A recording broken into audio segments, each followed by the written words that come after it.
Good evening. Welcome to the City of Sugar Land City Council meeting for Tuesday, July the 18th. A little bit about our meeting tonight. In a minute, I'm going to convene into executive session. And council is going to leave the dais, and we're going to go back in the council dining room. We're going to take some agenda items that I'm going to read in just a minute.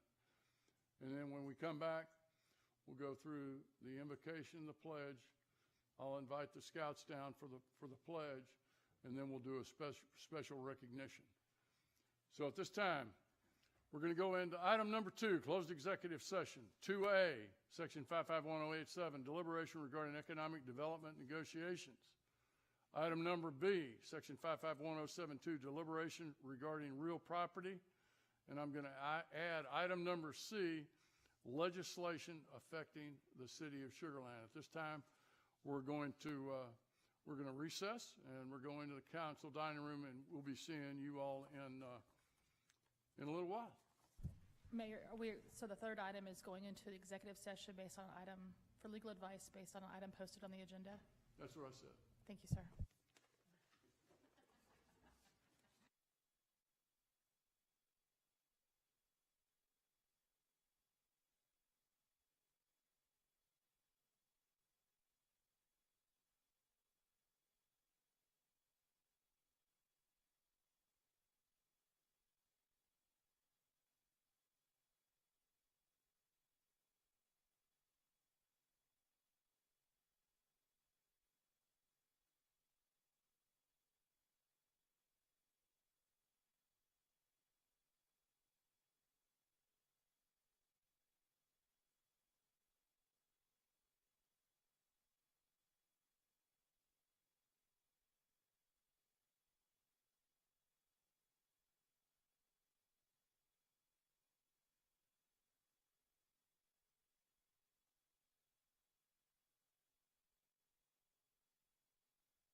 Good evening. We're going to go ahead and reconvene the meeting. We've got a pretty full agenda, and we've got a special recognition tonight. So at this time, if you'll join me in the invocation. Heavenly Father, we thank you for the many blessings that we've received as the city of Sugar Land, both for our residents, for our staff, and for our council. We'd ask that you give us the wisdom to govern wisely, watch out after our citizens, our first responders, and our staff. We ask that the actions that we take tonight would be pleasing to you. Bless our special forces. Bless our military. Help them to be safe and their families. Father, we ask all these things in your name. Amen. And now I'm going to ask the scouts to come up, and we're going to do the pledge of the nation's flag and the pledge of the Texas flag. Let me introduce to you Boy Scout Troop 1845, chartered by Sugar Land Baptist Church. From Clements High School, we have Matthew Lee. Matthew? From Elkins High School, Sifat Kohli. Dulles High School, Neil Sharma, Sohan Patel, Ishan Shetty. Fort Settlement Middle School, Surya Saravanan, Naren Iyer, Hamza Syed, Arnav Shetty, Akul Middle, Ayan Shetty. Girl Scout Troop, Anaha Basak, Ishan Kumar, Nevin Sharma. George Ranch High School, Zach Nelson. Colony Meadows Elementary, Benjamin Weber. And Assistant Scoutmaster, Bhaskar Sharma. Did I miss anybody? Okay, perfect. And we've got, which is a young scout going to do the pledge to the nation's flag? There you go, sir. Join us in the pledge of allegiance to the nation's flag. I pledge allegiance to the flag of the United States of America and to the republic for which it stands, one nation, under God, indivisible, with liberty and justice for all. And now the Texas flag. Honor the Texas flag. I pledge allegiance to the Texas, one state, under God, and indivisible. Council members, you come down. Let's get some pictures. If we get all the scouts step this way, council members will get behind you. Why don't you get 2 rows, guys, gals?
And now it's my pleasure. We're going to have a special recognition tonight.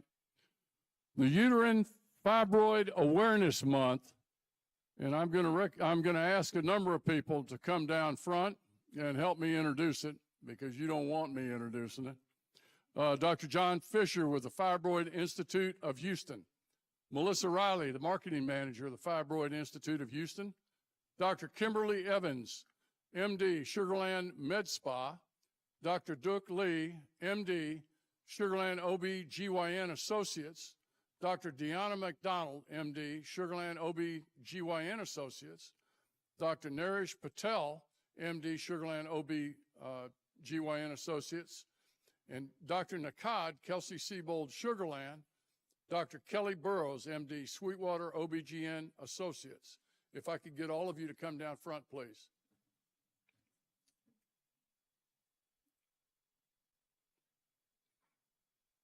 John, are you and Melissa? Who's going to introduce it? Let me let you do it. Sure. Yes, sir. Thank you, Mayor. Appreciate it. Yes, sir. Put my eyes on first. In 2021, the state of Texas acknowledged July as Uterine Fibroid Awareness Month in House Bill 1966 with the following goals: to encourage uterine fibroid education and research, to improve methods for identifying signs and symptoms of uterine fibroids, to improve methods for preventing, diagnosing, and treating uterine fibroids, to encourage and establish public education campaigns, including health seminars, medical information panels, community programs, and funding opportunities. I would like to thank Mayor Zimmerman and the members of the Sugarland City Council for this local proclamation and acknowledgement demonstrating their support in this worthy endeavor.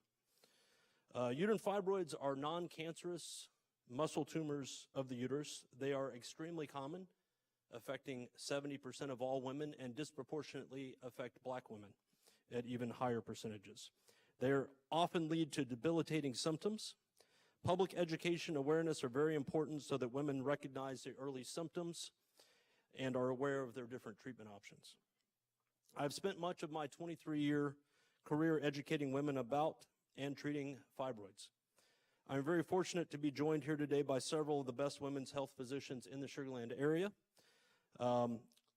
These are not just fantastic physicians, but they're wonderful people as well. So thank you for being here, Dr. Burrows, Dr. Evans, Dr. Nakad. Together, we will continue to work to educate and provide the best possible care to women in Sugarland with fibroids. Today's proclamation will help us to increase community awareness, further align our local community with the goals established by the House Bill 1966 Texas Proclamation in 2021. Thank you.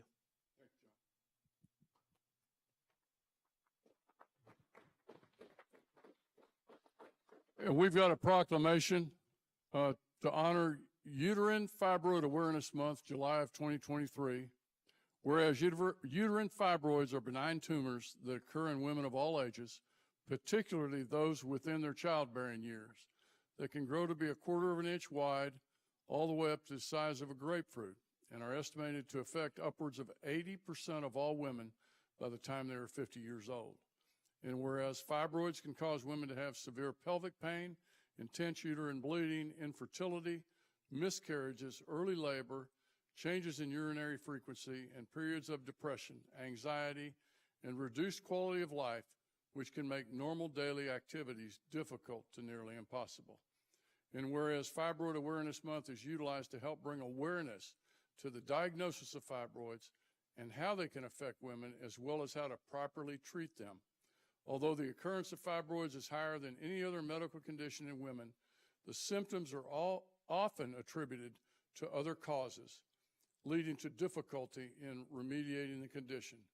And whereas the city of Sugarland is dedicated to raising awareness about the condition, as well as educating women on what to look out for and how to take care of their well-being. And it's signed Joe Zimmerman on behalf of the Sugarland City Council. So, John, Dr. Fisher. And council, if you would all please come down. I'll get you to step this way. There we go. This will be easier to organize, council. This is not going to be hard at all.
Item number 3, public hearing. This is reserved for any item on the agenda that is not have its own public hearing. So anybody, it's public comment, public hearing. Anybody that would like to comment on an agenda item that does not contain a public hearing?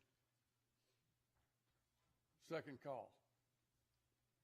Move on to item number 4, consent agenda. All the items on the consent agenda are going to be taken as routine business under one motion, unless a council member wants to pull that item, at which time we'll take that item individually with a brief presentation from staff.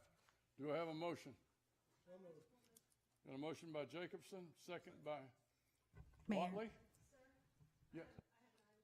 You want, oh, sorry, let's, we've got a motion. Which item would you like to pull? I'm pulling C. Pull item number C. Okay. Okay, we've got a motion to take the consent with the exception of item number C, which has been pulled by Councilmember Watley. I've got a motion by Jacobson. Do I have a second? Second by Kermally. All those in favor, you vote at this time, please. And it passes 7-0. Thank you, council members. Item number C, consideration of and action on City of Sugar Land Resolution number 2323, a resolution of the City Council of the City of Sugar Land, Texas, ratifying the submission of a grant application to the U.S. Department of Transportation for the fiscal year 2023 charging and fueling infrastructure, CFI discretionary grant program, and designating the city manager or his designee as authorized grant official to apply for, accept, reject, alter, or terminate the grant and to execute all grant-related documents. Ken Durbin, our Assistant Director of Aviation. Thanks, Good Ken. evening. How you doing, sir? Lucky you. Yes, sir. I feel that way too. So the CFI grant is part of our pilot program to look at installing EV chargers on the city property. We have a number of citizens that are driving EV vehicles, and we want to understand the risk and understand the commitment to that. It's an unfunded pilot program that we're looking at, and this grant will further that. We have no agreements set in force right now. We did have a competitive request for a statement of interest from some vendors, and we selected those last September. Suzanne? Thank you, sir. Ken, thank you for being here. I know it was last minute. First of all, on finance and audit, am I just talking really loud or something? This sounds so... I found this very interesting. I thought it would be transparent if you came here and spoke, so thank you. I had a couple of questions, and most of all, how many EVs do we have in Sugar Land? Do you know? When we looked at this a good year ago, we had 3 zip codes in the city limits, and we found that there were 723 as of last year. Based on those 723, we are putting how many units in and how many places? We haven't finalized that as part of the agreement. We're looking at a number of sites, and we don't have an agreement yet. Okay, so I just want to make sure that this grant is basically looking at funding for the city to put this in at no cost to our taxpayers. That's correct. The only thing that concerns me on the resolution is Section 3 that says the city agrees to provide any matching funds as required by this grant. Before we do that, do we get an opportunity to have a hearing, or does City Council get to approve any matching funding from taxpayers? Yes, ma'am. So we would be back. We would start those negotiations now, and we expect to be back within 12 months, assuming we get the grant and we get an agreement. Okay, thank you. That was my question. Motion to approve. Anyone else? We've got a motion by Watley. Do I have a second? And a second by Ferguson. Any questions? You vote at this time, please.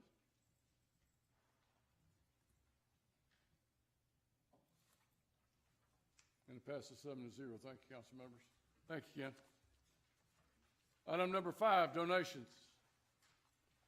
Consideration of an action on acceptance of a donation from the City of Sugar Land Fire Department Academy alumni in the amount of $10,000 and authorization of a budget amendment in the amount of $10,000 to revenues and expenses for a forcible entry door. Doug Boker, Fire Chief. Doug, you've got a guest.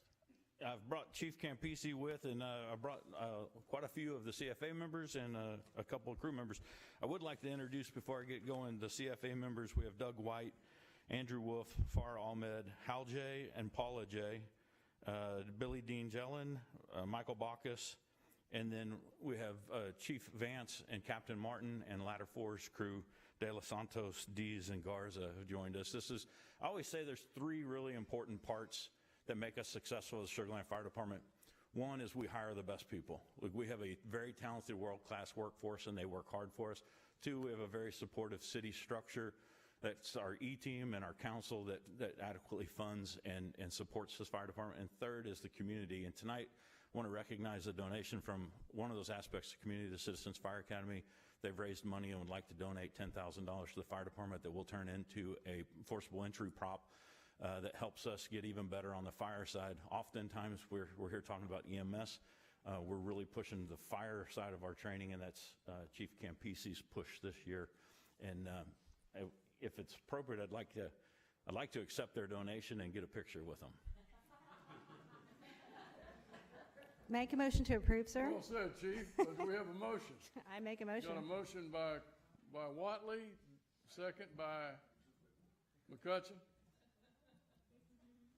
Any other discussion or questions? You vote at this time, please.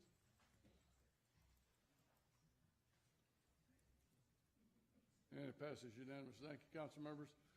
And you want to get a picture with, we have a list.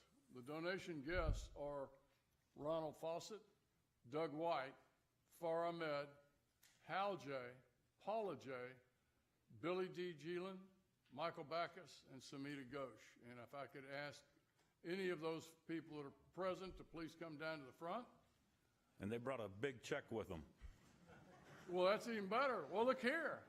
Hal's got the check. Doug, if you get your people. Council, if you step down off the dais.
To all our donors, thank you for your generosity. Item number 6, public hearings. 6A, public hearing. Receive and hear all persons desiring to be heard on the adoption of the City of Sugar Land Mobility Master Plan. First consideration. Consideration of an action on City of Sugar Land Ordinance number 2301, an ordinance of the City Council of the City of Sugar Land, Texas, adopting the 2023 Mobility Master Plan, an element of the City of Sugar Land Comprehensive Plan. And we have with us Monique Johnson, our Transportation and Mobility Innovation Manager. Monique. Thank you, Mayor. Good evening, Council and City Manager. I'm excited to be here in front of you. Well, you all know this has been a long thing coming. It's been a long time. Yeah, it's been a long time, but we're here. We're here to get it done. Before I start tonight, I do want to recognize a few of the task force members that have been committed to this project. We do have Frank Barboza, Jim Lockwood, and Kim Neese in the audience. I think that's all that's here, but we do have, there you go. But we do have a lot of them listening from abroad and at home, so they've been a very critical element to this process. All right, and so I do want to start off with some prior engagements with city officials. Throughout this process, we had 3 joint workshops with both City Council and Planning and Zoning Commission. one each year, essentially. November 2020, August 2021, and September 2022 is the most recent. But essentially, through all of those workshops, we've pretty much covered all of the foundational components in that plan. And so we've received concurrence from both council and PNC through those processes as well. Just this past June, on the 22nd, the Planning and Zoning Commission did give their unanimous recommendation for the plan's adoption as well. So the purpose of doing a mobility plan, mobility continues to be the top priority for the community. We've seen it in our citizen satisfaction survey, we've seen it in recent Zen City surveys, and just general interactions with the community between staff, amongst officials. We all hear and receive input on mobility in general. And so this is something that continues to be important to the community. And so one thing we want to note is mobility does go beyond only addressing traffic congestion. We do talk about traffic congestion, but there are some other things that we need to start thinking about. So focusing on moving people and goods, providing multiple transportation options for people. So being a multimodal city, people should feel safe when they use our transportation network. So putting safety at the forefront of whatever we do and implement throughout this process. Providing multiple transportation options for people who live in Sugar Land, people who visit Sugar Land to choose from as well. And it's going to be critical as we move forward with future development efforts and redevelopment efforts. So mobility is going to be a big component of that as well. And so we are taking a different approach to traditional mobility planning, where we've developed a plan that is pretty much performance-based, and it's been designed for Sugar Land. So it's not something that you'll see in any other city. It's been a very collaborative effort, and so we wanted to make sure we had something that fit the needs of our city. So we are going to have a new mobility planning structure with this process. So we're going to have one plan that provides that citywide guidance for all modes of transportation. Our current structure, we have our comprehensive plan, and then we have 3 guiding documents. 2 of those are official city master plans, so our thoroughfare plan and our pedestrian and bicycle master plan, and then we have our comprehensive mobility plan, which is a guiding document. And so what this plan does, it integrates all of those plans into one. We've taken the components of those plans, we've taken the thoroughfare plan map and really in the ped bike map and integrated all of that into one cohesive network. And so what it does, it also allows us to collaborate across departments, but also with outside agencies that we partner with regularly to help fund some of these mobility projects as well. And then it provides a foundation for future initiatives. So small area plans, this is something that we currently are not doing, but we're at that point where we do need to engage more with the residents who are directly impacted by the projects that we're doing. And so the small area plans and corridor planning allows us to have that engagement directly with those groups and individuals. It also opens up the opportunity for other programs. So for instance, the safety program is something that's recommended in the plan. And I'll cover some of those programs a little bit later, but it allows us to do more of that cohesive and multimodal planning for transportation. So throughout the process, we did a lot of public engagement. The initial City Council appointed a mobility task force, 23 members representing various backgrounds, mobility interests, and so that's the group that's really been guiding this effort and helping us expand those engagement efforts to the rest of the community. And so we've looked at several outreach efforts. At the onset of this, I remember the day when the contract was approved for this project, the whole world shut down essentially. And so we really had to pivot with our engagement efforts. We had a lot of in-person interactions planned, and we literally had to do everything virtually. So we had a online mapping tool where people could literally just go and draw ideas or tell us where they're having issues with congestion, safety issues, just anything. But they marked up in a map online, and so we took that input, incorporated it to the plan as well. We did 3 surveys throughout this process, 1 each year, and received over 1,900 responses from all of those surveys combined. And so we got a lot of feedback, a lot of open-ended feedback as well through that process.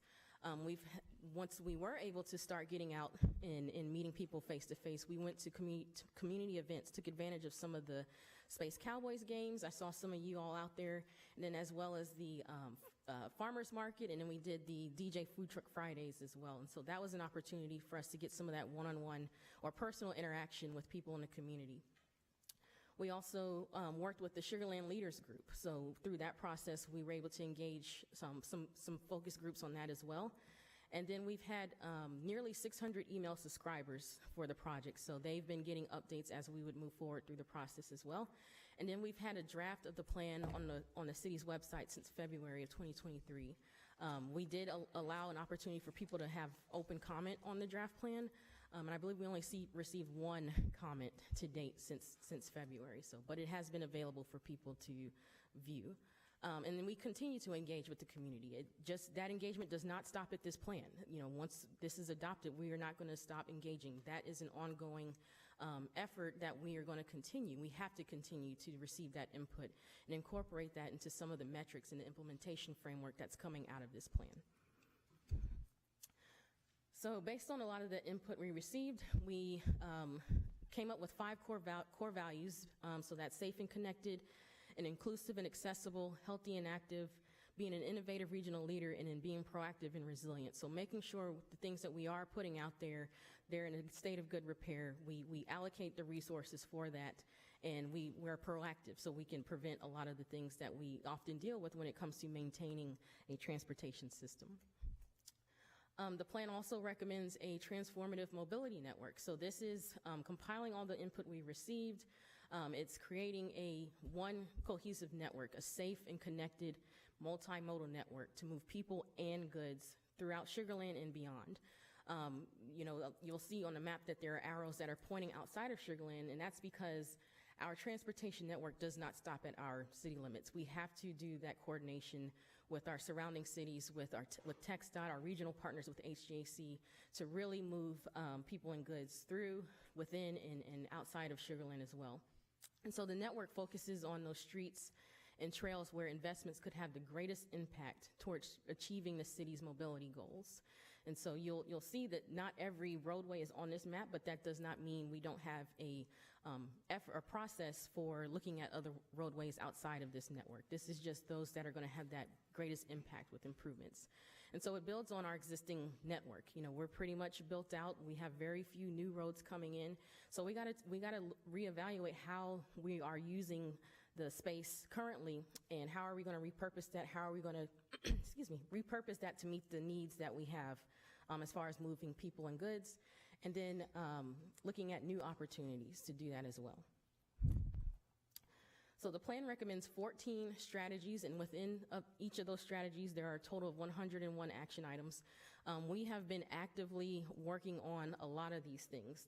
These are things that we've been doing even prior to the plan that are continuing and expanding because of some of the recommendations coming out of the plan, but a lot of this is really pretty much documenting the efforts that are ongoing now, and then setting us up for the opportunity to do even more to have a robust transportation system. So, of course, I'm not going to read all of those, but they range anywhere from developing a safe streets program, and so we actually have funding coming to us from HGAC for that, from a federal program where we'll be able to develop the city's first ever safety action plan. And by having that plan will make us eligible for safety infrastructure projects in the future. So that is no cost to the city at all. It's just federal funds that we would get and collaborate with the Houston-Galveston Area Council. And so the plan also has 6 mobility metrics. And so this is where we start to evaluate the existing network, and then it also sets up a foundation for us to look at future projects and do assumptions based on recommended projects or developing projects. And so the metrics focus on safety, destination connectivity, increased mobility, which is looking at traffic congestion, looking at how many modes are served and how, if pedestrians are served or bikes served. It looks at all of those things as far as increased mobility. Then it looks at mobility network conditions, so pavement assessment is embedded in there, the sidewalk assessment, and different things that make the mobility environment. And then looking at active lifestyle, so connecting to schools and parks, and can people walk or ride their bike to parks? How are there other options besides driving to get to our schools, parks, and other destinations in the community? And then community satisfaction, so that's looking at the results we received on the survey, the ongoing engagement we receive, emails, calls, anything that we receive that's related to transportation and the mobility network. We're able to incorporate that as a metric into our evaluation process for our transportation system. And so the points that you see, they add up to 100. So 100 is the perfect street, perfect corridor, which we all know doesn't exist, but the point allocations came from the feedback we heard through the public process, but also working with the Mobility Task Force to assign some weighted values to those metrics. And then it has an implementation framework. So we have our goals, we have our vision, we have the metrics, but how are we going to do everything? And so what this framework does is it gives us a 3-step framework for developing a project and then eventually funding a project. And so the first step in that is the opportunity analysis. So it looks at what is existing, what needs to change, what new things do we need to put along a corridor? Do we need to build something new? Do we need to just maintain what's there? Is it already working the way we should, and just make sure it stays in a state of good repair? And so that opportunity analysis comes from using those metrics that were presented previously. Then once you have that, and then you're able to prioritize corridors based on those metrics and that opportunity analysis. And so once you have those priority corridors, now you start to dive a little deeper and say, okay, what projects need to happen on these corridors? And so that's where that project definition step comes in. So what should the improvements look like along this corridor? And then you have finally the funding options. So how are we going to pay for it? Now, this could go in a different order. We could get a funding opportunity that comes up, which we're in the middle of right now, and we have to evaluate, our network based on the criteria we have in the plan, and then see how we can qualify for some of those funding options as well. So it's designed to be flexible, but it is a framework that we now have that we can follow as we implement the plan. And so here's just a snapshot of that initial process, implementation of that framework. So we've been able to, based on the metrics that are in the mobility plan, we've been able to categorize corridors by tier. So tier 1 corridors score the lowest based on the metrics in the plan, and then tier 2, they're mid-range, and then tier 3 have higher scores, meaning they're already functioning for the most part the way we need them to. And so tier 1 corridors are really where we would essentially focus initially. Now, this is subject to change as we get more data. We're collecting data all the time and incorporating that into this process. So this was just initial snapshot of the corridors that came out of doing that effort. And so when we get to project definition, we take all of those metrics, and then now we start looking at funding obligations. And so you have a project, how much is it going to cost the city? Is there a grant opportunity available? Should we move this up because of that grant opportunity? Or is it just a very, very important project and it's going to cost us $100 million to do, and we just allocate all of our resources to that project? So it gives us the data and framework to start making those decisions and prioritizing how we invest in our transportation network. And so these are just some potential projects on those corridors that we're actually working through with some of these funding opportunities. So we have the HGAC project selection process, which is formerly known as the Transportation Improvement Program, which was, in the past that happened every 3 years. We would submit. And so now that's now a rolling process that we are working through. It's new, it's a new format, and so it gives us the opportunity to submit projects, I guess, on a more often basis for federal funds. Then we have a potential Fort Bend County mobility bond that we're actively working with the county to fund some projects as well. We've had success in the past getting funding from them. And then a potential, Sugarland bond as well in 2024. Again, these are potential, nothing obviously set in stone yet, but we are working through these processes. And then there's also the Texas Department of Transportation. We've submitted projects to them as well, and so we're just waiting to hear back on some of those funding opportunities.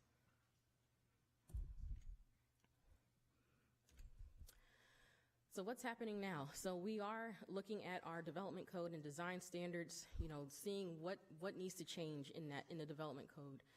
What other facilities do we need to start incorporating in our design standards? And then how does that align with the core values of the plan and best practices? Then we're also developing a mobility master plan dashboard, which will allow us to track those metrics. It gives us an opportunity, the staff, to actively track, actively make assumptions with some of these metrics and see what progress we're making on implementing the plan. I did mention the Safe Streets program earlier, And so as a supplement to that, we are actively pursuing a citywide safety analysis. So that is something that would help supplement that safety action plan once we get the funding from HGAC. That's something we're still waiting on. So we're moving forward with at least doing the safety analysis citywide. And then we're looking at innovative solutions. So technology is taking off, period. But really in the transportation world, there's a lot going on, and we're just trying to keep up with it. And so we're exploring the possibility of microtransit in the city. So we plan to do a pilot project, and that's through the Houston-Galveston Area Council. We'll know this week, maybe next week at the latest, if we get funding to do that pilot project. And so if it is successful, then we'll have to come back and decide, okay, is this a service we want to provide to the community? So microtransit is essentially an Uber or Lyft service, but it's public transportation. They're minivans. And so they do offer door-to-door service. It's a lot more cost-effective compared to Uber or Lyft. You can, from what we're looking at, one-way trip could cost you $1 in Sugar Land. And so that's something that we're looking at as an alternative and more cost-effective option for some of the people in Sugar Land. We're also exploring urban air mobility. So this is in the very early stages across the board. And so we're having those conversations with the airport, and I know people are reaching out to the city to, talk about how we can be one of those locations where they can start testing out some of these things. And so those conversations are happening as well. And then aerial gondolas. You may be familiar with some of the efforts happening in North Texas. They're doing a regional effort to look at aerial gondolas to get across a lot of the TxDOT roadways and really pretty much providing an alternative transit, essentially public transportation alternative that's less disruptive and can help with some of the mobility issues there. And so that's something we're going to explore as well. We have been awarded funding for a Louisville Center study through HGAC's program. So this will allow us to do our first small area plan pilot. So we have not done a small area plan before, so this will allow us to do that first one. And we're receiving 90% federal funds through HGAC's program. So we're in the middle of the RFP process, as a matter of fact, for that one. So we should know here within the next month who will be selected for that project. But it focuses on connecting Town Center and Lake Point together, and this is our opportunity where we can start exploring some of those innovative mobility solutions. So looking at the gondolas and seeing what's feasible to get people connected between Town Center and Lake Point. And so we'll be looking at that. Stay tuned for that. We'll be back with you guys on that one.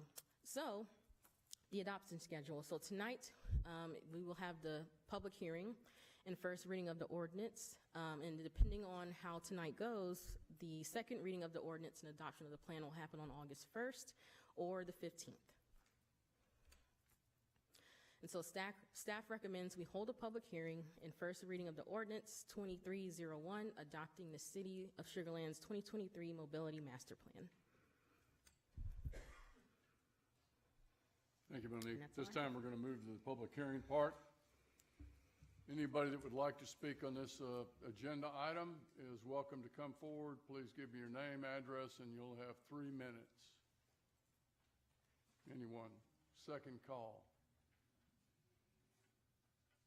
We're going to go ahead and close the public hearing. We're going to move on to first consideration of and final action on City of Sugar Land ordinance number 2301, an ordinance of the City Council of the City of Sugar Land, Texas, adopting the 2023 Mobile Master Plan, element of the City Council, element of the City of Sugar Land Comprehensive Plan.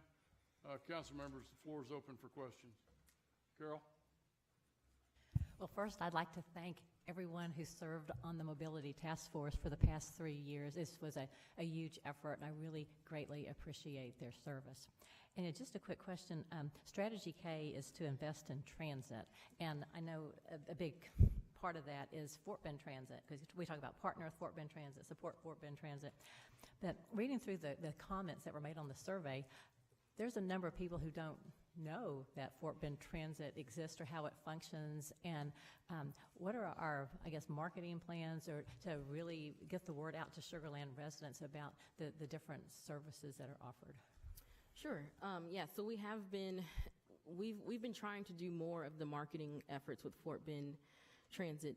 We have it on our website, which is pretty much it, but I know they have a marketing plan that we're going to help pretty much expand using our social media accounts, our social media platforms, flyers in a different locations, whether it's the senior center or libraries. So we've been doing that, but as far as, it's just a matter of continuing to market as much as possible. We did actually steal a Fort Bend Transit employee to help lead that effort. So her name's Melanie Beeman. She's our transportation mobility coordinator, and so she's very in depth with how to reach people. She's very committed to that, and so now that we have her, it will help us, spread the word with those efforts as well. Thank you. Monique, I'd also ask you to reach out to HGAC. There may be marketing dollars available. See if Chuck and his group have some dollars and some insight into some of the things they've done with transit in like the Woodlands. Woodlands got a fairly robust process, just like Fort Bend County. That may help. Yes, thank you, Mayor. Any other questions, council members? Do I have a motion? Got a motion by Kermali. Do I have a second? Second. Got a second by McCutcheon. Your vote this time, please.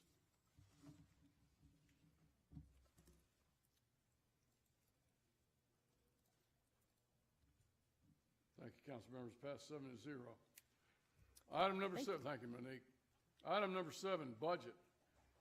Receive for filing the city manager's proposed fiscal year 2024 annual budget and fiscal year 2024 through 2028 5-year capital improvement plan. We have with us tonight our Deputy City Manager, Ms. Jennifer May, and our City Manager, Michael Goodrum. Jennifer. Excellent. Good evening. On behalf of the City Manager and an extremely hardworking team of staff from Budget and Strategy and many others across the organization, it is my pleasure to be here tonight to present the filed budget in accordance with the city's charter. We have a lot of slides to get through. I'll run through them quickly. Throughout the presentation, we'll cover our financial stewardship successes and the overall framework for priorities for the coming year. And then I will step you through a very high-level overview of the proposed fiscal year 2024 budget and CIP, and then we'll wrap up with an overview of our next steps and key dates. As part of our commitment to being trailblazers for the entire community, we have a history of conservative finances with a low tax burden, accomplished through commitments to economic development, the utilization of innovative funding sources, and a championship workforce passionate about providing world-class services. Ultimately, it is a privilege to be responsible for stewarding the investments that residents and businesses make through their hard-earned tax dollars and balancing that with knowing that every dollar we save them is another dollar they can invest in their family and business. We are proud that our efforts are paying off with numerous recognitions at the state and national level, as well as through specific accomplishments that are helping ensure that we continue to remain a strong and thriving city, even as we reach build-out and face challenges for the future. These include investments in resiliency for critical community safety priorities, such as stormwater management, the strategic use of ARPA funds to pursue one-time items important to residents, such as sidewalk replacement and playgrounds, approval of technology improvements to provide a higher level of service for utility customers, continued economic development successes, including major progress on the Imperial redevelopment and the launch of the innovative Great Homes pilot program that has spurred millions of dollars of residential reinvestment, the stand-up of the city's K-9 unit, which in just over 6 months has resulted in more than 50 canine-assisted arrests, the arrest of 6 fugitives, and nearly 30 requests for outside agency assist, the grand opening of 2 new Parks Adventure facilities, our very own Pump Track, and Go Ape, which has already attracted more than 2,000 visitors since opening, with only 35% of those coming from a Sugar Land zip code. And then the fire departments received a great EMS award and implemented a point-of-care ultrasound, undoubtedly making everyone in Sugar Land safer. Pivoting to the preparation for the 24 budget, it's important to look at the economic context within which we are operating. So we'll take a quick look at a few metrics. First, CPI, which is still much higher than we are used to, but definitely lower than this time last year. For workforce, our unemployment rate sits at about 3.5%, on par with the US and lower than the state. More locally, the city's sales tax has seen consistent overperformance throughout the fiscal year yet again, though it is tightening when compared to prior years, likely due to the lessening of inflation, which you can see on this slide. The green and the blue areas chart rolling annual collections with the delta between them and the red CPI line, really giving us an idea of the amount that is inflation driven. And so while the current data doesn't lead us to believe that collections will decline year over year, the slowing of CPI does show the importance of us budgeting for only recurring revenues. Lastly, this chart shows the city's continued increase of the homestead exemption in the face of high revaluation growth when opportunity allows.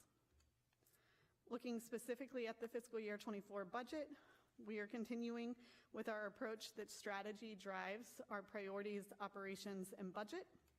This means that we look to the City Council's 8 strategic outcome areas for guidance, as well as to our 4 specific all-in initiatives, which are the most critical projects for an aspirational future for our community. So how does this strategic commitment play out in the budget? In particular, this year, we are proposing to move forward with the next steps of the 2019 GO bond election, which emphasizes public safety projects, and this will require a slight increase to the tax rate to approximately 35 cents in total, the residential impact of which will be partially offset by your increase to the homestead exemption.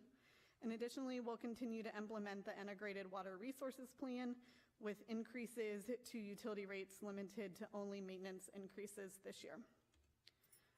Operationally, priorities include public safety, redevelopment, our championship workforce, and data-based decision-making. And for personnel, we're planning a 3% merit pool and structure moves of just over 5%, recognizing that we are in the middle of a comprehensive compensation study for our workforce, and we'll be considering how to best coordinate all of these strategies once the study is completed. Looking at the specific funds, first is the general fund, which is the main operating fund for traditional services such as public safety and public works. Operationally, just a reminder, public safety is the largest percentage of expenditures, with its total combined cost exceeding the amount of general fund property tax revenue. Like I mentioned, we are seeing high value growth on the property tax side, and recognizing that we do, though, continue to expect a significant reduction in preliminary figures once the certified roll is received later this month. But with that, as I mentioned, the City Council approved a 2% increase to the homestead exemption, partially offsetting that slight increase for the next phase of the bond election. On the sales tax side, following our policy direction to budget for recurring sales tax only, we're projecting about $48 million in revenue for the general fund next year. And so looking at everything put together, you can see a breakdown of all of the general fund revenues here, followed by the departmental breakdown of expenditures, which does include the planned drawdown of fund balance over policy to fund one-time initiatives. And then looking at the forecast, it includes the continuation of funding for priorities such as investments in our workforce, and reflects an overall effort to balance the operational and capital funding to ensure we're increasing the resiliency of both. And with that, and in accordance with that, we're projecting the need for the identification of approximately $2 million in new revenue or service level reductions by fiscal year 25, a continued side effect of the recent revenue caps passed by the state. Next, the debt service fund. This is where we account for the city's general obligation debt. It's our mortgage, if you will, and it is primarily funded through property taxes. And again, this year, our biggest priority is those bond election projects. And we'll do all of this while staying true to our commitment to aggressively repaying and managing existing debt, strategies that have earned us a AAA bond rating and have earned the community resulting savings through lower interest rates. We have several enterprise funds, which are those self-sustaining funds that are supported by user fees and not property or sales taxes, similar to how a business operates. Those include the Utility Fund, the Sugar Land Regional Airport, Solid Waste, and the newly created Stormwater Fund. The Utility Fund's focus is on rehabilitation and innovation and is benefited by our continued push for database decision-making when it comes to groundwater reduction and the unfunded conversion mandate from the Fort Bend Subsidence District. With all of that, this year's rate change is minimal, approximately $3 per month for an average residential user. And then here is a breakdown and overview of revenues and expenditures in this fund. Next is the Sugar Land Regional Airport. As you can see, it has been close to another record year for fuel cells, resulting in a projection of almost $30 million in revenue for fiscal year '24. And then for solid waste and recycling, we're implementing the next year of our contract, which includes a 5% or just under $1 per month impact through a contractual increase for residential rates. And the Stormwater Compliance Fund will continue to focus on funding the city's current cost of service levels and ensuring we meet our state and federal obligations. An update on the American Rescue Plan Act. To date, we've expended just under half of the allocation the city received, with an emphasis on those things that are most important to a life better than imagined for our community, including public safety, parks and recreation, and mobility. Overall, we still have another 3+ years to expend the remaining funds on the projects that we previously outlined last year. Additionally, we have the city's CIP, which includes the general and enterprise CIP, and then this year, we're also focusing on analysis regarding future capacity as we begin to plan for funding our next phase of bond projects. These charts specifically show the evolution of the implementation plan for the 2019 bond projects from when we spread out the timing due to financial challenges faced during the COVID pandemic, and then our reacceleration once the financial impact of the pandemic eased. If you're curious, here's the breakdown of the $65 million FY24 CIP, which will be fully funded through the budget process. Key projects include not only the EOC Dispatch Center and Public Safety and Services facilities rehabilitation, but we've also included funding to take advantage of some trailblazing opportunities to issue COs to provide for the expansion and acceleration of the vision for public safety projects, supplemental funding for 2019 GeoBond street projects, and some mobility technology. And as you can see on the chart, there are also some significant utility projects as well. If you look to the full 5-year CIP, which is fiscally constrained but not appropriated for years 2 through 5, the total value is almost $300 million, the majority of which are utilities related. This will, of course, change over time, especially as we plan for the identification of future bond projects. And lastly, our economic development corporations, the SLDC and the 4B Corporation, both of which are funded by a 1/4-cent sales tax restricted by state law for economic development purposes. Each of these are focused on high-level priorities such as primary business recruitment and retention, like last year's retention of CVR Energy, Sugar Land Town Square's largest office tenant, and our ongoing efforts to outline a life sciences strategy, redevelopment, and other priorities such as the Brazos River Alternative Roadway, which will provide mobility enhancements for the community, as well as support the University of Houston Sugar Land's efforts to partner with industry leaders to incubate new technologies and business practices right here in our community. Additionally, there's the Tourism Fund, which is funded by hotel occupancy taxes and supports the tourism and hotel industry, which helps to generate other general revenues like sales tax from visitors that helps support the overall operations of the general fund. So finally, in summary, the FY24 operational budget totals almost $290 million, and the capital budget is approximately $65 million for a total proposed budget of just over $350 million. And in case you didn't get your fill with these 50+ slides already, I have some really great news for you. Like we do every year, we'll get together on a weekly basis in August to go over the budget in much greater detail. And we invite the public to attend and listen to these workshops. Additionally, there are also plenty of other opportunities to get involved and be engaged through public hearings and additional city council meetings. And so with that, I want to thank you for your time today. And on behalf of the city manager, I want to thank the team that is responsible for the hard work that has been done up until this, to get us to this point. And that includes people like Justin Mejerado, Tyson Lopez, Crosby Key, Hannah Schulman, Gina McKinney, and Jennifer Brown, who has stepped in and stepped up once again this year. And so just so proud of this team. I take no credit for anything other than just saying some words tonight. Hard work is all theirs. So we look forward to sharing more about the fiscal year 24 budget with both you and the public in the coming weeks. And I'd be happy to take any clarifying questions you might have tonight. Well done, Jennifer, but I would tell you that you're a bit modest. So Jennifer stepped back into the process, and certainly it was a team effort, but that would not have happened without her involvement, and we want to thank you for that. Also, Ms. May will be going on maternity leave on Wednesday, so I believe she's wrapped up the obligation that she made to the city manager, which is to get through this budget process, deliver it. You did a great job. A couple of the highlights, and I've already talked to you and Mike both about this. I think the 3% for staff salaries is low. I think it's my opinion. I'm in the industry also. I think it needs to be more like 5%. I'd ask that you take a look at that. I believe we can get that done. And then I look forward to the budget workshops, as does council.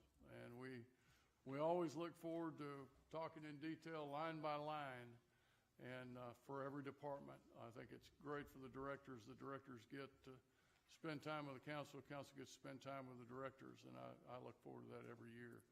So thank you again. I'll open it up to the council members. Any questions? And it's not an action item, so thank you again, Jennifer. Thank you.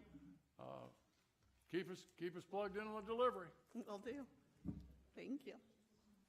Item number 8, workshop.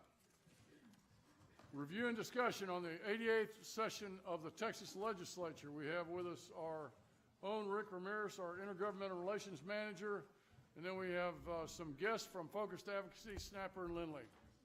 Rick. Good evening, Mayor and Council. Mike, how you doing? Tonight we're going to do our legislative wrap-up. So I will be giving you all a overview of our legislative program. I'll also talk to you a little bit about the Legislative Task Force and the IG Committee. I'll celebrate some of our legislative wins. Then we'll turn it over to Snapper Carr of Focused Advocacy to do a wrap-up, and then we'll answer questions. Before we start, I want to give a couple of recognitions. We do have Snapper Carr here, and we have Lindley Hurd, who is also with Focused Advocacy. Also, we have from our Legislative Task Force, we have Sean Sevi, Ted Lieb, and Sheba Luke, and I don't believe we have any other from the Legislative Task Force. We'll get into that. Have the task force stand, Rick, to be recognized. Oh, yes, please.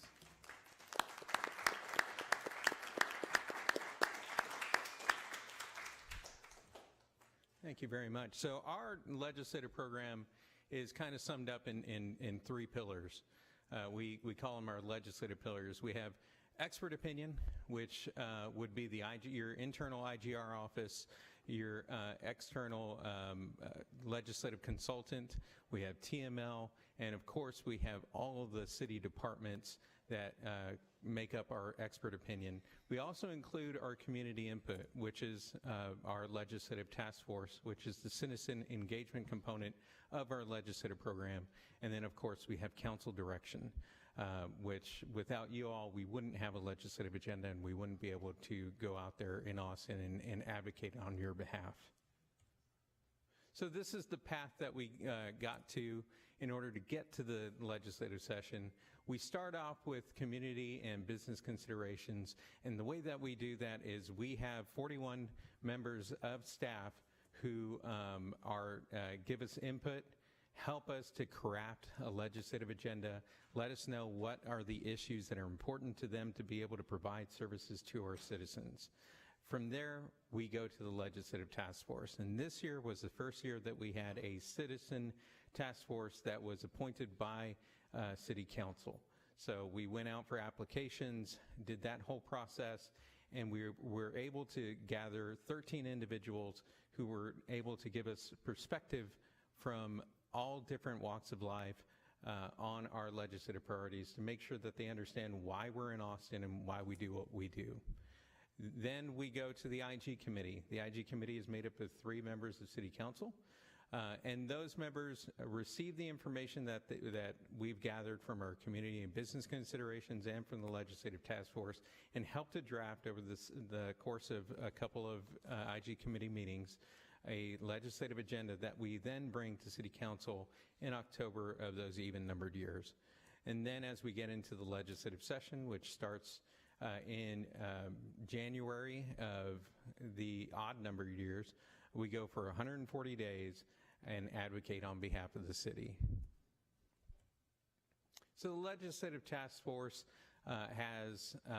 it represents various different roles. We had people who were homeowners, local business owners, boards and commission members, Sugarland 101, HOA reps, and we even had a student on there.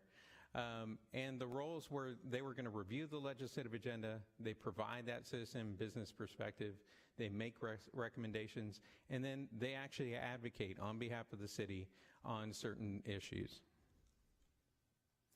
The Legislative Task Force was sitting where you all are sitting right now, and we had 5 meetings leading up to the legislative session in order to develop a recommendation for City Council for a legislative agenda. We also met every single month during the legislative session and updated them every single week on every action that the city took during the legislative session. Tried to make that as transparent as we could in order to let them know what we're doing in Austin and how we're advocating on behalf of our citizens. This is our IG committee. It's made up of the mayor and council members Lane and Watley. These 3 members of City Council, their job is to take in information about all kinds of intergovernmental relations, whether it be local, regional, state, or federal. During the legislative agenda, we give them updates every single meeting during the session, and we update them, let them know what we're doing, and we ask for any kind of advice as we move forward. I want to celebrate a couple of wins that we had during the legislative session. These are unique to the city of Sugar Land. They are not things that were statewide in nature or anything like that. Altogether, we got nearly $40 million out of the appropriations process for various 2 different projects for City of Sugar Land. The first being Project Brazos, which you all know very well. We have $28 million for that project, and it's there near Lid 15. It's the largest population that was going to be impacted, other than some other projects that were already in the works right now. It protects a lot of facilities, not least of which is some of our own facilities, which is a wastewater treatment plant out there. We also had a win for the Sugar Land Regional Airport. We had $10 million for runway improvements. That's going to be part of a 3-way process where we have a local match of $10 million. We got state funds for $10 million, and we're going to be looking for $10 million from the Federal Aviation Administration. So with that, I'm going to go ahead and turn the mic over to Snapper Carr, who's going to give us a legislative update. Thank you, Rick. Snapper, welcome. Thank you, Mayor and Council. Snapper Carr, appreciate being here tonight. And before we start, I want to give a shout to Rick.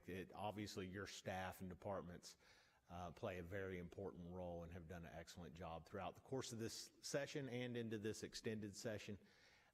And the process that Rick just described about your legislative task force is one that a number of other cities have had great interest in. And are actually copying that process that y'all have set forth on, so to be commended for that front as well. My business partners send their hello. We're dividing and conquering a little bit tonight with other councils around the state. But as I mentioned, Lindley is here with us, one of our newer members, but worked heavily on y'all's items this session as well. Every legislative debrief on session has to begin and end with your own delegation. And certainly you all, particularly as it relates in your Senate side, have some very senior members that are very involved in a number of core issues, but certainly having the chair of the Senate Finance and Senator Kolkhorst and serving on that committee with Senator Huffman, you have a very big influence on our overall state budget. And of course, you see your House members, some newer members, and also very important committees to city-related processes. Representative Gates also serves on the House side on appropriations. Very well spread out through a number of important committees with a lot of big issues. We often mention to you, we did set a record for the number of bills filed this session. 8,344 bills were filed. That is a record for number of bills filed in a given session. We tracked that had direct impacts on local government cities, 1,880 bills. Just by way of reference, that is by far and away the largest number of bills impacting entities. Cities have more issues before the state legislature than any other entities, public or private, without a close second, candidly. And so you will see there some 230 bills passed that directly affect city operations or policies in some manner. Many of those had immediate effects. Some will be having September 1st engagements and going through the process of looking at those. One more aside, just to unpack those numbers a little bit. At any given time, those 1,880 bills could have 4 to 5 different versions as they move through the process. So bills that we like at one point, we might not in the middle, and we might like them again at the end product, but they are things that we have to monitor, work on, and engage in throughout the entirety of the process once they're filed. And at times, the number of big issues that are before the legislature that affect cities is pretty overwhelming at times. It takes the entire local government effort statewide to be able to manage the significance of these bills and their impacts. Mention a couple of items. Property tax relief was at the top of every statewide elected official, and most importantly, the lieutenant governor, the governor, and the speaker of the House having those in their agenda items. And we'll get to the special session and that relief.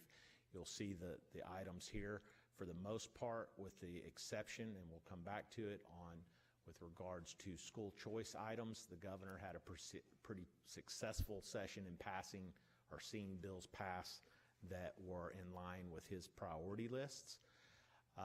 These were during the regular session, some of the items that the lieutenant governor laid out, again, property tax being number one. A real emphasis on both law enforcement that you see there, and we had a number of bills passed, both in school safety side and regular law enforcement, not just rural law enforcement, that increased money for training in different aspects for public safety. And it's an area that local government cities will also be able to take advantage of. Senate Bill 28 by Chairman Perry, Senator Perry, was a very large bill that a number of communities, seeing your budget item before and seeing some of the water infrastructure projects. This is a $1.5 billion new fund that will be administered by the Texas Water Development Board that will provide grant funding for infrastructure needs, but most importantly, the bulk of the money will go towards developing new water supplies throughout the state. And again, that is a historic level of grant funding that was funded out of the state budget surplus.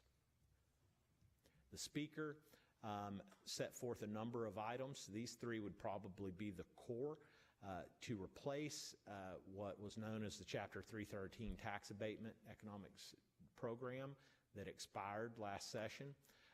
HB 5 is a kin to that. It's a new version of a school tax abatement program that will be administered for economic development projects. Historic funding and broadband funding, coupled with federal funding of a little over $3 billion that Texas is receiving. Texas appropriated $500 million on their own in the last two sessions So we're at close to $4 billion in grant funding for broadband. They also made some significant changes that were helpful to urban areas and suburban areas, in addition to the rural areas, to help make sure that the maps are correct. We had some problems with areas being ineligible last session that were underserved or not served at all from being able to be considered for some of the state funding. That was corrected and a welcome change. We'll get into some land use items, but the speaker, as part of housing availability and affordability, wanted to speed some of the development processes that we've seen around the state. This bill would set some additional time restrictions on review. If those aren't met, the key function of this would allow for third-party reviews from the applicant and the developer to seek those to certify that they are consistent. A lot of discussion about this bill in the planning community or in the permitting community around the state, and seeing the effects that it'll ultimately have to kind of current processes that are adhered to in most cities. We mentioned that we just finished up our second called special session. The governor called immediately upon the night of sine die of the regular session that they would have a 9 a.m. special the next day to take up property tax relief and an issue related to human trafficking and border security. The House quickly passed bills that were in line with what were on the call, adjourned sine die, kind of punted that to the Senate. This set up a bit of a standoff that lasted the entire special session. There was quite a bit of public contentiousness between the lieutenant governor and the speaker in particular. The governor ultimately seemed to be aligned more with the House initially, but said, I'm open to you all figuring out a way to provide this property tax relief. Going into this, the governor had to make a call on some vetoes, which we'll get to, but he vetoed 76 bills. Of those, the vast majority referred to the need to pass property tax relief and their willingness to consider those bills in a future special session after that occurred. This comes of importance because as we wrap up the second one, most members and the governor are indicating that we will have a third special session that will be called in late September, early October, take up those matters that were vetoed, but the primary crux of it will be a public education reform. I would note both teacher pay raise has been kind of deferred to that time period to discuss, and then the large issue of public school choice or some sort of vouchers program will be considered at that time too. I would note that I do believe it'll be a very busy session for cities at that time. We'll have a lot of bills and issues back that we considered during the regular that could go good or bad, but will most importantly take our attention and efforts on. In that second special session, all of us as taxpayers can be thankful there is a tax relief plan that was passed that is primarily made up of what the lieutenant governor and the Senate promoted, which was a $100,000 homestead exemption for school taxes. And all of these will be subject to a November constitutional amendment to ratify them, as they required constitutional amendments. There was also, with the state surplus, a buy down of the schools' M&O tax rates to help compress those local rates. It's a way for the state to contribute a greater level to the overall funding formula. That, of course, I would note there are no matching ongoing revenue source. This was out of funds available to them to be able to do that. At that time, too, the governor stated and other members of the legislature, including the lieutenant governor and speaker, indicated they would like to look at ways to ultimately put us on a glide path to end at a minimum school tax, property taxes statewide. That requires a lot of money, as y'all might guess, to get on that, but this is seen as a step towards looking at a way to do that, and the governor actually included that exact language on the second special call for them to consider some of those items. To that end, the House created a select committee, which will be in existence during the course of the interim, to look at alternatives to property tax revenues and ways to replace it within the state budget context. A large number, and we put the cutting room floor, these are bills that were heavily considered, moved. Some have been considered for many sessions. Some were new. But there was a real, and we'll get to the larger bill, but a real, in the last few sessions, balance between looking at how we make community decisions and that tension between uniformity or kind of statutory approaches that dictate certain methods to all local governments, kind of regardless of geographic, economic, or other distinctions, and how we go about that. That is heavily seen in the land use. We again had at times, overwhelming number of very significant land use bills all being debated at once that did various things that would upend some of our local processes that have been in place for a long time. A large number of those did not get across the goal line and become law that were opposed by cities across the state, but they didn't do so until very late in session. Large number of these I could anticipate being back in that special session in September, October we talked about. Large number of discussion on agreements with economic development tools, issuance of debt, of course property tax issues. We had a proposal that would have mandated automatic civil services on all communities over 10,000 that advanced very closely. I expect some version of that to potentially be debated again as well. As we mentioned, with cities having more issues than anything else, you can see the large number, a few that we've worked on good bills that we were hopeful that would allow for greater online public notifications, similar to what state agencies can do. Got a little further in the process, but ultimately did not pass.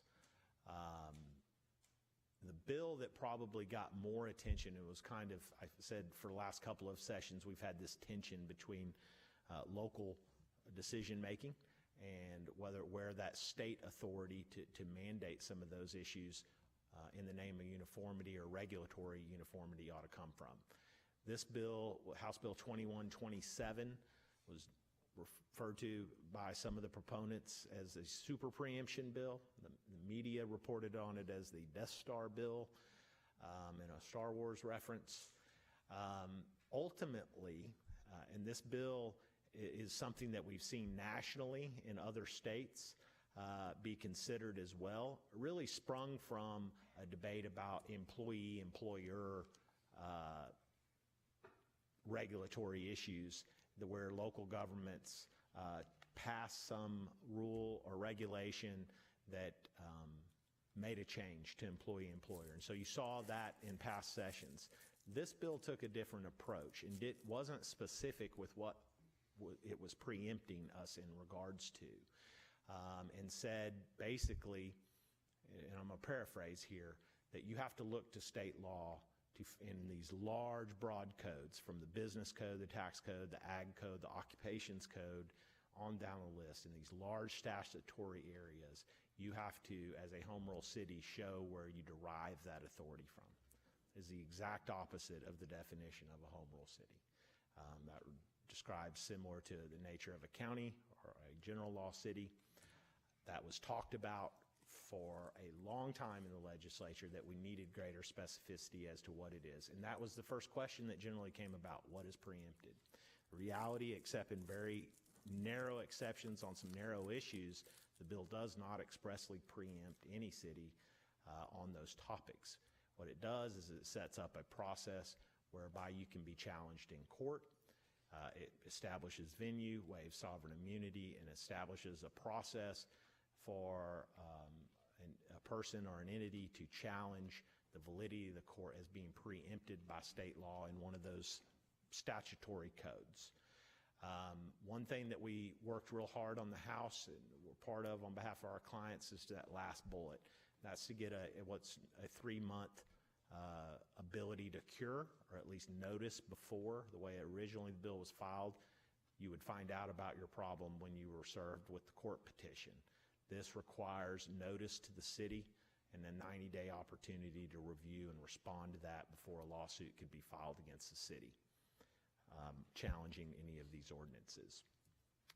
Some of the things that were expressly protected or at least referenced: existing payday lending ordinances, which were a very hot topic. If you have one, it's valid under the previous law, but no new ordinances could be adopted. Same go for the retail sale of dogs, cats, and under statewide regulations. These referred to as puppy mill ordinances around the state. The ability to regulate expressly massage establishments was added late when there was some concern that that authority was being taken away under the bill. As you can see, these other abilities that were expressly noted that you could continue to maintain ordinances on. Those that were preempted: employment leave, hiring practices, water breaks, which were on construction sites, which has garnered a lot of national attention during the course of our heat wave. As a note, there were 4 to 5 cities statewide that had ordinances along those lines. And then, as you see there, one that also gained a bit of any ordinances dealing with evictions or notice of to vacate on behalf of eviction processes were also expressly preempted by the bill to put to state processes. These are the codes that we mentioned, that if that subject matter is referenced or covered in that, then that is in essence considering that that is field preoccupied by the state. And that's a term that's really been utilized in congressional discussions in the Supremacy Clause, which we don't have in our state constitution. But ultimately, again, the gist of this bill is that it would require all home rule cities to indicate where they derive that authority. Problem that was put forth during much of this discussion in the legislative debate is that statutes weren't written with that in mind. That numerous examples could be given where home rule cities, through their ordinances, charters, and local rules, fill in the blanks to carry out those authorities that are granted by statute or implied. It will be effective September 1st if courts do not intervene.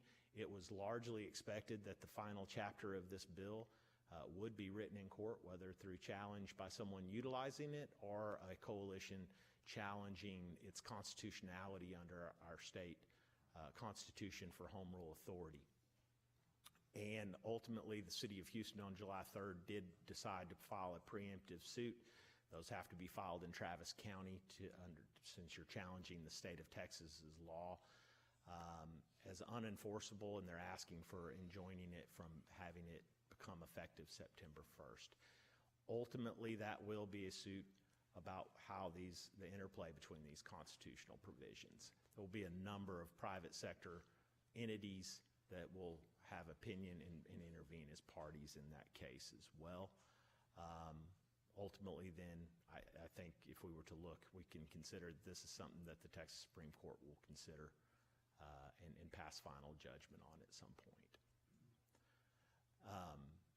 Senate Bill 2038 was the other very monumental bill that passed relatively early, but it changed about 100 years of extraterritorial jurisdiction law and planning by freezing in place our current ETJs to how they exist as of today, basically, and then sets up processes whereby you could petition or have an election to release yourself as a landowner or entity in the ETJ to do so. There are some notable exceptions. Industrial districts, which are common on the coast and in some other parts of the state, were exempted. Any area subject to a strategic partnership agreement, which obviously are very important in a number of areas of the state, were exempted. In any areas in an ETJ that were located within 5 miles of one of our state military bases, because of some unique land use restrictions there.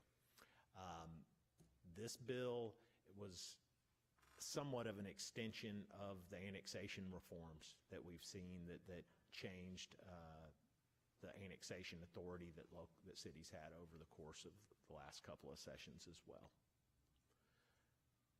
Another preemption bill that's garnered a lot of attention is this that would allow for more urban farming and kind of puts the burden on local governments, cities in particular, if they are prohibiting a certain item to make a determination as to its health and public safety related items if that prohibition. I would also note there's one other interesting, the bill tasked the Texas A&M system and the Ag Extension Department with coming up with a handbook of acceptable practices of things that they deem to be acceptable for urban farming. And that will carry some weight as it relates to its impact on local ordinances after it is adopted through the process that was set up by the bill. Back to political subdivision, I mentioned we had a ton of land use bills. We could do hours of presentation just on the effects of some of the land use bills. House Bill 3699 was a bill that made some beneficial changes, heavily negotiated between TML and the Texas Association of Builders. It made some changes to the shot clock standpoint. Probably the most advantageous and one that had created problems was the inability to administratively handle plat reviews. It forced everything to P&Z prior. This allows for the delegation of that review to staff so that everything doesn't have to be on an agenda before being reviewed. It does create some prohibitions on things that have been required by cities, but maybe not expressly noted in state law. We've already mentioned House Bill 14 and its interplay for third-party review of development documents and permit applications if they're not done within a 15-day period that they set forth in the bill. As I mentioned, I'm going to not be able to cover all these, or we will have you here well past the amount of time y'all want. But we had, again, no shortage of bills, everything from land use processes, permitting, development processes, to parkland dedication, density issues, issues related to building materials and so forth that are considered and passed. These are bills that were passed that are currently being implemented to the extent that they affect your local processes.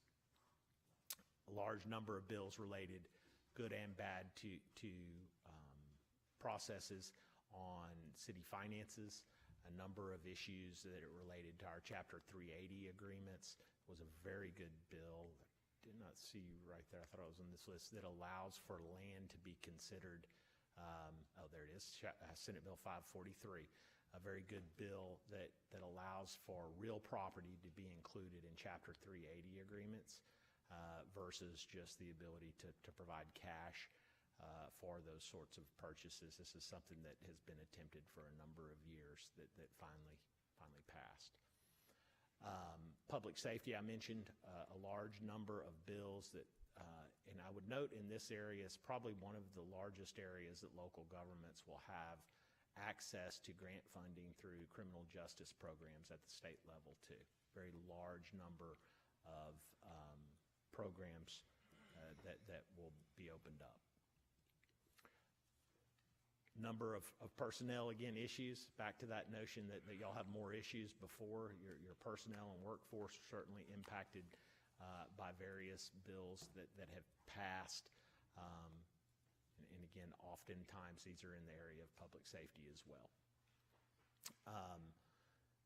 Always, again, a large number of open government and election-related items that go through.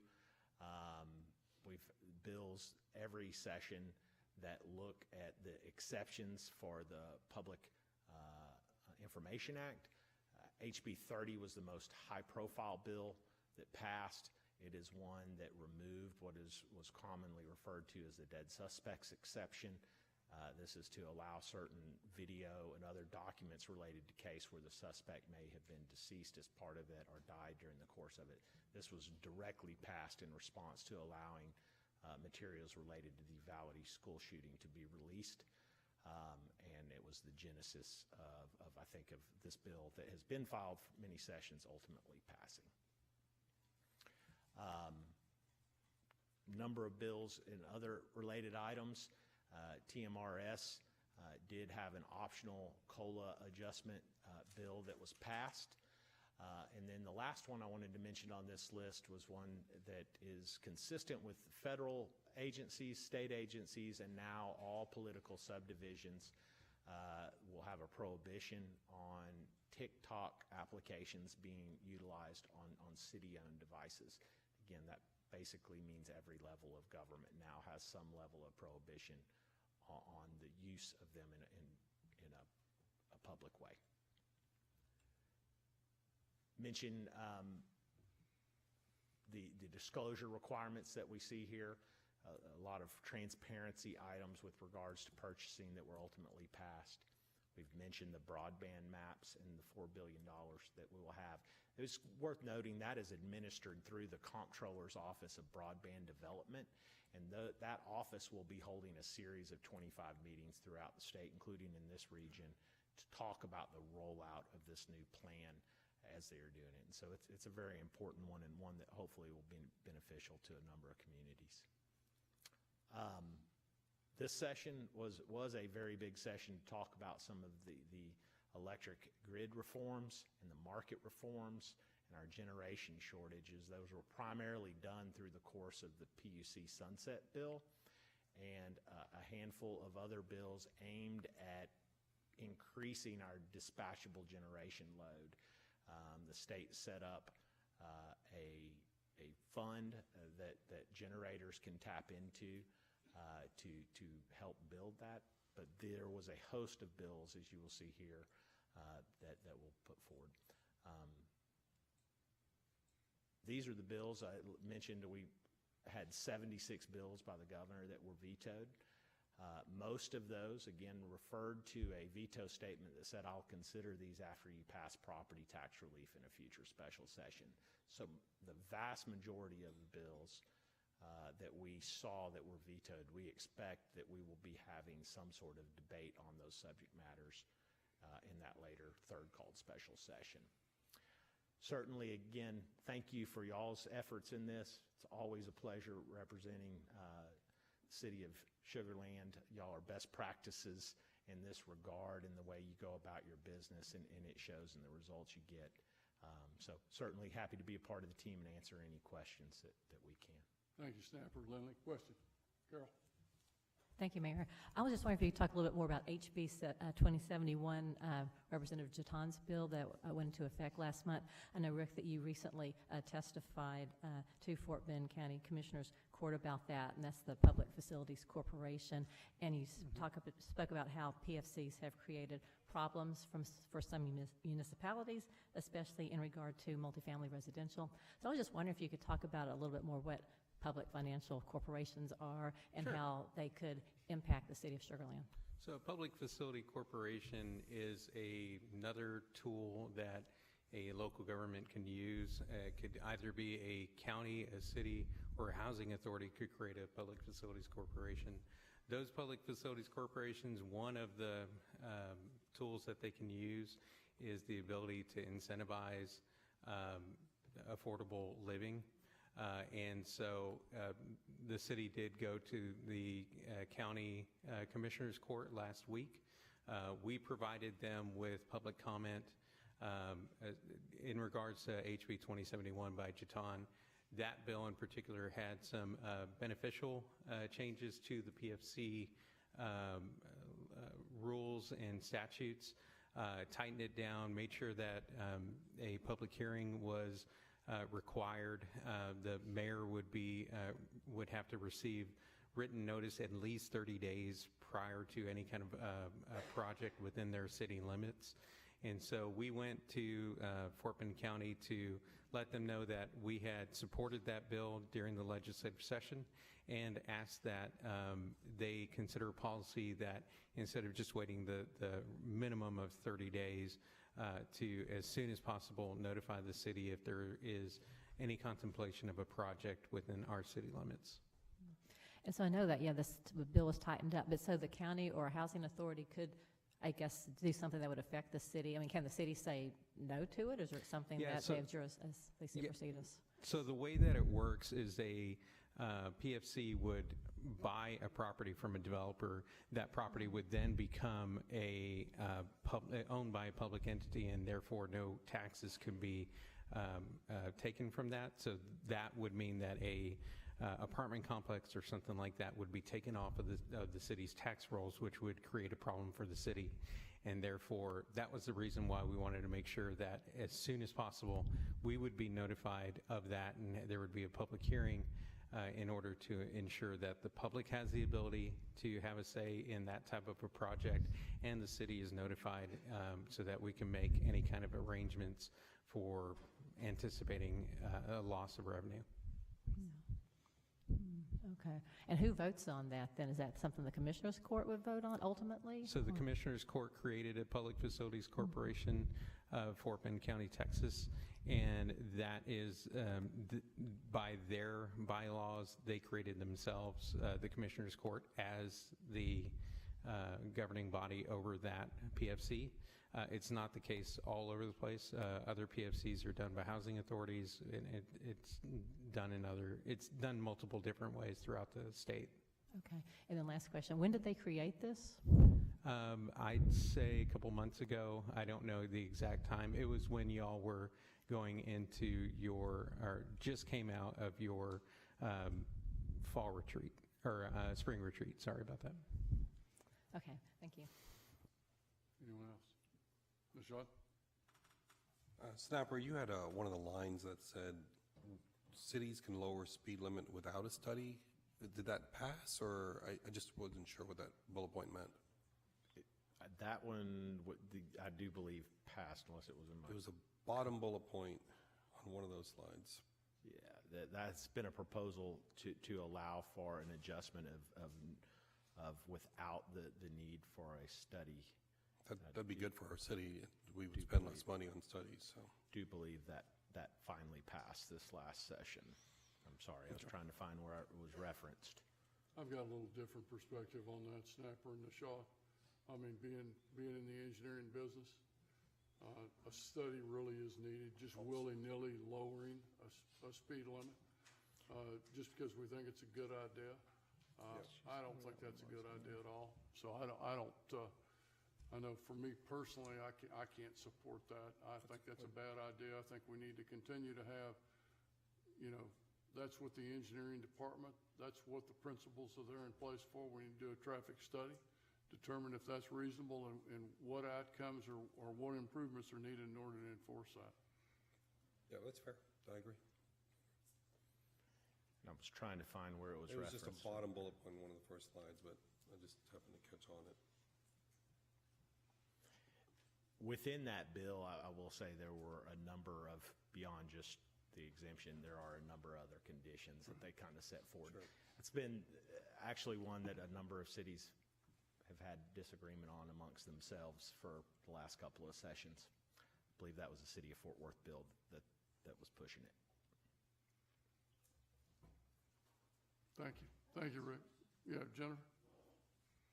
On one of your slides, you said the governor's top priorities was the prosecution of fentanyl deaths. Did that get passed? Did we increase? Multiple bills related to making it, one, a more serious crime for those instances, and a bill that passed that would allow for the prosecution of fentanyl deaths of accidental overdose to be considered a homicide.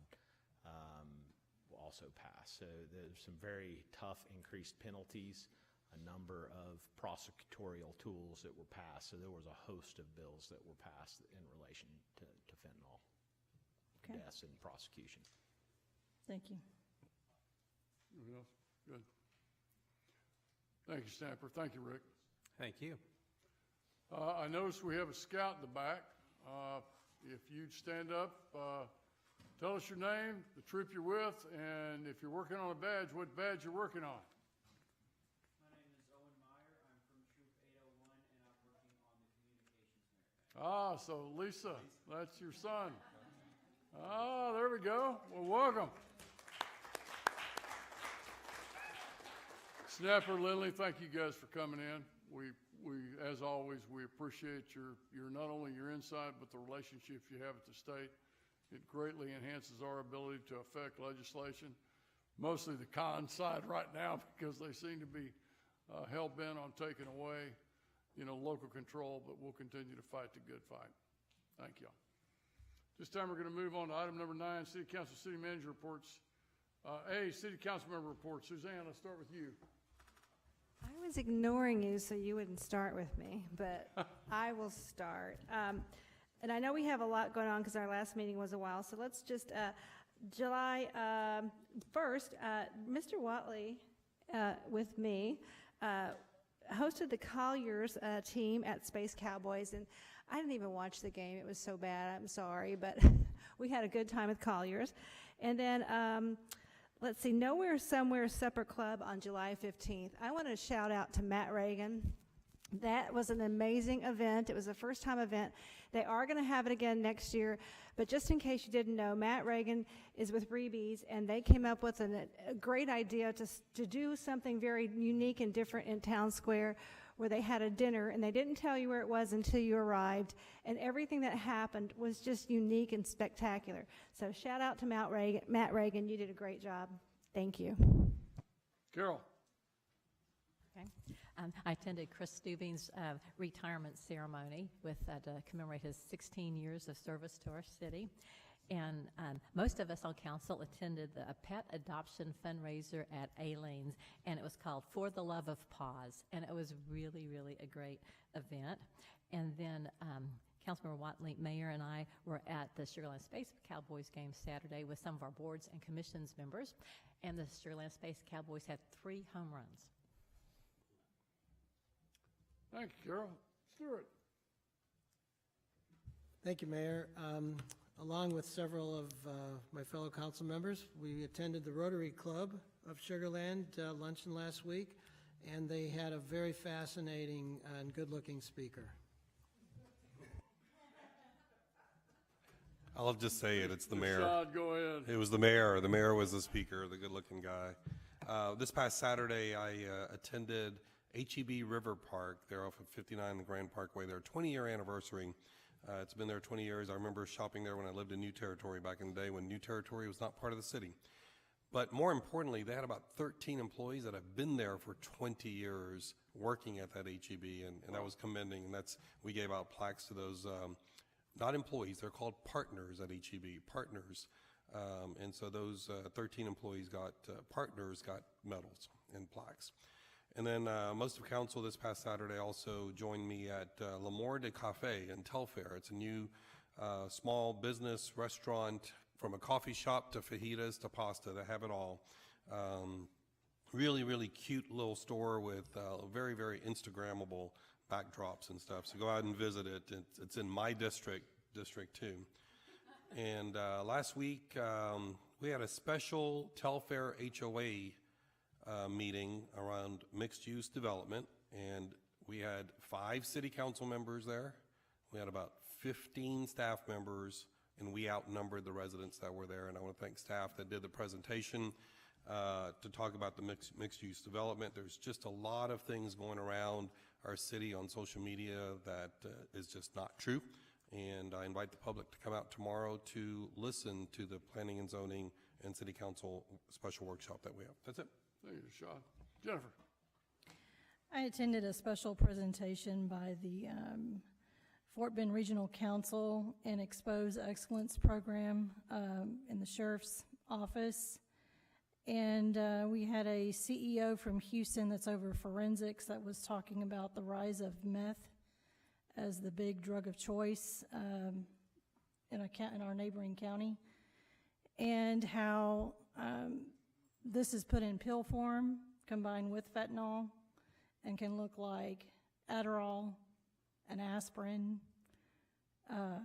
Benadryl, so forth, and went over all of the chemicals inside of vapes that are coming up in all of the CBD stores, and how that's affecting the health of our of our community and our youth. So we're going to be working together to try to reach the youth in our county and in our community, to try to identify those kids that are getting off track, so that we can try to reach them and their parents and try to get them going in the right direction. Thanks, Jennifer. William? Well, I'm really surprised that Carol has not mentioned the 4th of July celebration that we had. It was awesome. It was a great day. I want to thank the city for doing such a fabulous job. But I also want to clarify something you said earlier, Mayor. You said we were excited and anticipating the budget work, or someone did, about next month. And I just want to let you know I'm not a morning person, so I am not looking forward to that at all. But we do it every year, and we do it well. So thank you. Thanks, William.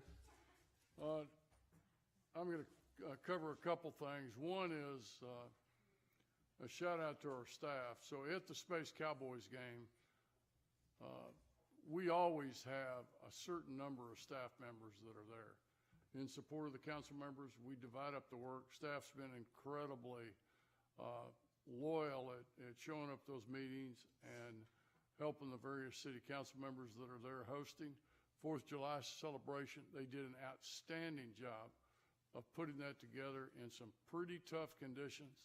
I mean, when you think that thing opened up around 4 o'clock, we had officers on the ground in dark uniforms in 102, 104 degree heat, and they never missed a beat. And so it was our police, fire, our EMS, all of our staff pitched in on that. We had water available. I don't think we had any issues with people, did we, Chief? Nobody was required to go to the hospital, and I think that was because we had staff almost everywhere around there to make sure water was available. There were cooling tents. I mean, it went off without a hitch. Same thing with when we've hosted concerts at Smart Financial. Again, we've had staff there. A lot of people from economic development, from Elizabeth Huff staff. They've done a phenomenal job, so I want to thank the staff for that. And Mike, let's pass it to you. Mayor, this is the second week in a row I think you're looking off my notes. I had the 4th of July here as well, and staff. I want to also think we have heat index every day now over 110, and we have hundreds of employees out there working and giving it their best for our community. I want to thank all of them. Thank our Jennifer May and our budget staff and all of our directors, the entire city, for getting this budget ready for tonight. Also want to wish Jennifer May and her husband the best on this new adventure they're headed off into real quick. Doug Brinkley will be interim deputy city manager. I want to thank Doug for that, and want to thank Beth Rosenbaum for being interim assistant city manager. And we will try to keep everything going straight and narrow until she gets back, Mayor. Jennifer, what's the over and under? Well, I can tell you tonight, there were a lot of us, and I was one of them, that was worried about you standing at the podium, afraid that we were going to have to be, EMS was going to have to be called, we were going to be carting you off. So we got through it, and you did a great job. Thanks to your staff, they pulled together. That was a real professional performance. Motion to adjourn? Yeah, motion. Motion to adjourn at 7:33.